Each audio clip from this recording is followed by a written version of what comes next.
Hi, I'm Tina from Greenhouse Studio, and today I'm going to show you my top 5 easiest houseplants. A couple of the plants make a lot of the easiest indoor houseplant lists, but a couple others may seem a little unusual. But I think once I show you why they're on my list, you'll be encouraged to try them and you'll be successful growing them yourself. First up are Staghorn Ferns. Not everybody thinks of staghorns as necessarily one of the easiest houseplants, but the thing here is that when I say staghorns, I actually mean staghorn ferns that are in a pot instead of on a plaque mounted on the wall. This is my staghorn, and I call him Staghorn Leghorn. And I got him no more than a year and a half ago from Trader Joe's, and he has been growing like crazy ever since. I love looking at wall-mounted staghorn ferns. It mimics their natural environment since they're actually epiphytes, meaning they naturally grow attached to branches and not in the soil. But I don't love watering them. The reality for me is that they're kind of a pain. I mean, you have to take them off the wall and put them in the sink and then hose them down. And then once they're finally watered, you have to let them dry before you can put them back on the wall. Otherwise, you run the risk of seeing some water damage on your wall. So I keep my indoor staghorn ferns in a pot. You may have thought they needed to be mounted on the wall, but that's actually not true at all. I think most people will find that a potted staghorn is one of the easiest plants you can have. Staghorns don't want a lot of water since, like I said, they naturally grow on tree branches. So they just need a soil that has good drainage and they'll be happy. And because of that, you don't want to water them too often. Just let them mostly dry out. I let this one really dry out quite a bit in between waterings, and he doesn't complain, he doesn't mind. So you can be forgetful and your staghorn won't hold it against you. And I've also never fertilized this plant. And this isn't the only staghorn I've ever had before by any means. It's still nice and green, no fertilizer, just really intermittent watering. And they also don't have picky light conditions either. They do well in filtered medium light, and they'll also tolerate lower light levels as well. They're just really vigorous growers. This one has grown so much in the year and a half that I've had it, and its foliage just stays really green and healthy. When I say foliage though, I mean these, what are called the fertile fronds or the antler fronds. These shields are meant to turn brown. They protect the plant's roots and they help catch anything that falls down from the forest canopy. These shield leaves will catch them and use that as fertilizer. Some plants show a lot of tip or margin burn, like on the edges, and they can turn brown for any number of reasons, but staghorns are really one of the unfussiest plants I've come across as far as that goes. They're just not picky about water quality. Everybody's tap water is different, but at least with my tap water anywhere I've lived before, they just stay really green and healthy looking until they're ready to naturally shed leaves, which they'll do every once in a while. And like I said, they grow really quickly, so you'll have new leaves before you know it.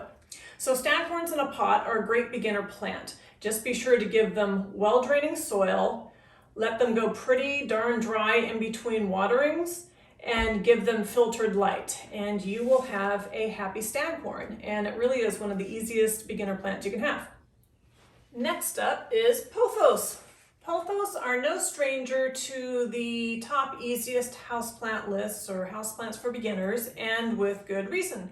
Pothos are really tolerant of a number of growing conditions. You can overwater them, you can underwater them, they'll take low light. They're just tough, adaptable, tropical plants.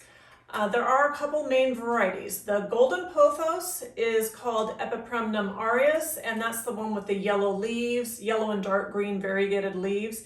And this one here is a silver pothos, and it's in the Scindapsus genus. One thing pothos don't like, actually though, is direct sun. They're adapted to lower light conditions in the rainforest canopy. If you want to supercharge your pothos, then you can give them a moss pole to attach to. Pothos are naturally climbing plants, and climbing vining plants grow larger, fuller foliage when they have a support to cling to. They think that they're growing towards the sun, and they will grow bigger, meaning their leaves will grow larger and leaves will grow closer together rather than getting more stretched out and leggy. As you can see, these leaves here are quite large, and the farther out you go, the smaller and more stretched they become.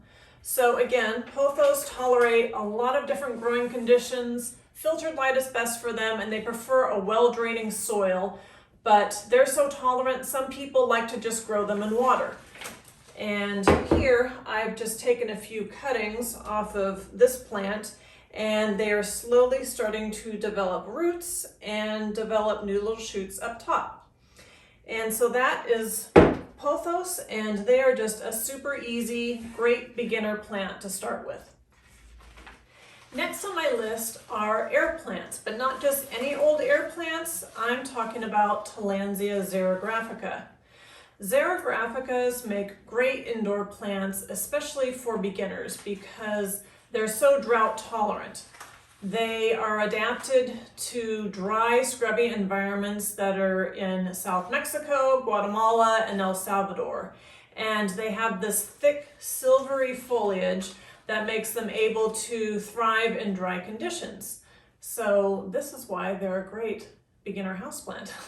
Like staghorns, they're also epiphytes, and they don't even need a mount on a plaque or soil or a pot. And so again, this is what makes them really easy to keep. You can just display them on any surface with bright filtered light, and they will just kind of sit there and be happy, sort of. They're adapted to the highest branches of the forest, so bright filtered light is what they like best. They aren't true low light plants. That's just one thing to know about them.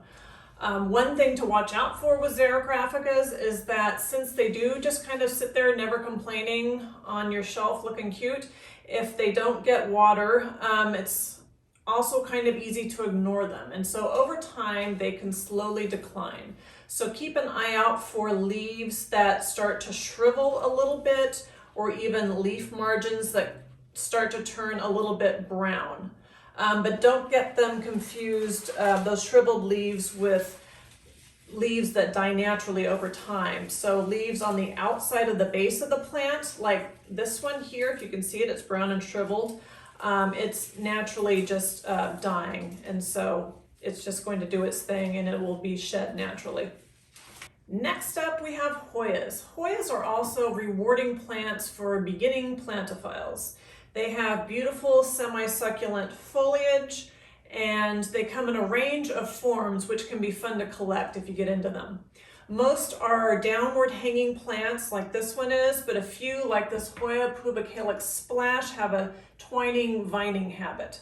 First, we'll have a look at this Hoya pubicalyx splash. It's a vigorous grower. It's a vine with a pretty silvery, it's called a splash type variegation on its leaves.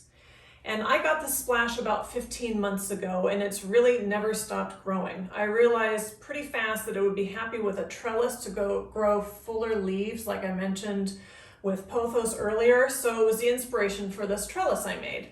And I also wrote a post about how to make your own DIY trellis if you're interested, and a video, and I explained the science behind vining plant behavior. So I've put a link below if you want to check it out. Honestly, I don't water either of the Hoyas that much. Their leaves on this one especially, it covers the base so much that I can't water it in place. I have to take it into the sink, and it just doesn't happen that often. But Hoyas have semi-succulent leaves, so they don't need or want too much water. So this makes them an easy houseplant. One thing Hoya Splash doesn't like is too much direct sun. I burned several leaves on this one by keeping it next to this south-facing window during the winter time when the sun's angle is lower, and so it comes in more directly. And it just really burned this plant and a few other plants that I had that were being kept on this bench right here. So watch out for that. I also wanted to talk about Hoya carnosa tricolor, which is this one, or you also see them as Crimson Queen or Crimson Princess. There are subtle differences between them, but basically they're Hoyas with some version of the green and white and pink. You can't see much pink on this one, but green, white, and pink leaves. They're super popular and also really easy to grow. I wish I still had my big one to show you, but I left it outside during the winter and it didn't end well. So I just have this one that I bought on Etsy a few months ago, but it's growing. An important difference between Splash, for example, and the tricolor types is that any Hoya with the dark green and flatter leaves, they grow at about twice the rate of the variegated and the crinkle leaf Hoyas. So like the Hindu rope Hoya, if you know that one, it's also really popular.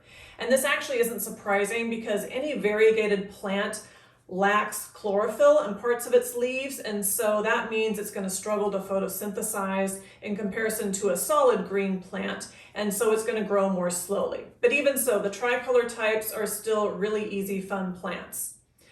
Hoyas don't mind being underpotted. Again, they have the semi-succulent leaves, and so they don't want too much water. So you don't have to worry about repotting them right away into a larger pot. They're pretty happy to stay in a smaller pot for a long time if you want to.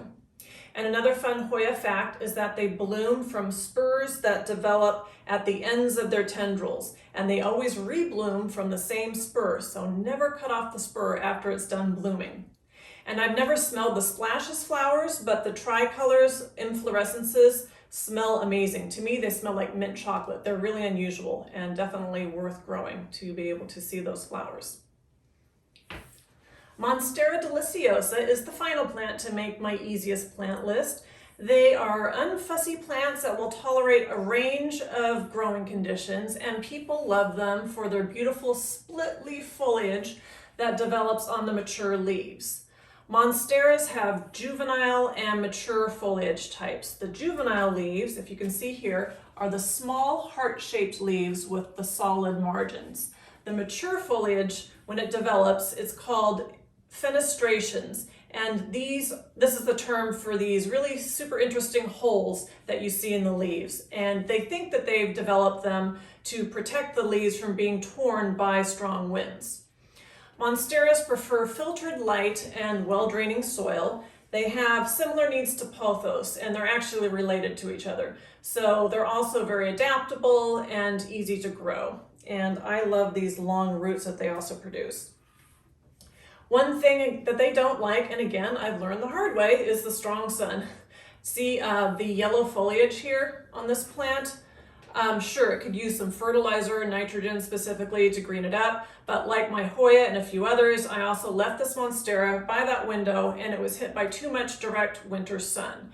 And this is the result, this yellowish foliage instead of the nice dark green leaves we're used to seeing. So I need to try to fix that. Monsteras are also climbers like Pothos, so they'll also appreciate a nice moss pole. I actually bought this pole on Etsy for this Monstera, and I'll be repotting it into a larger container soon, so keep an eye out for that video. Monsteras are easy plants. They can tolerate lower light levels, they like a well-draining moist soil, but they aren't too picky at all, and they like to climb. So they're just a great all-around beginner foliage plant to try to grow. So that's it for my top easiest indoor houseplant list. I hope you enjoyed watching, and if so, please give it a like and a subscribe, and I'd also love to hear what you think are the easiest houseplants. So leave a comment below and share your thoughts. Thanks, and I'll see you next time.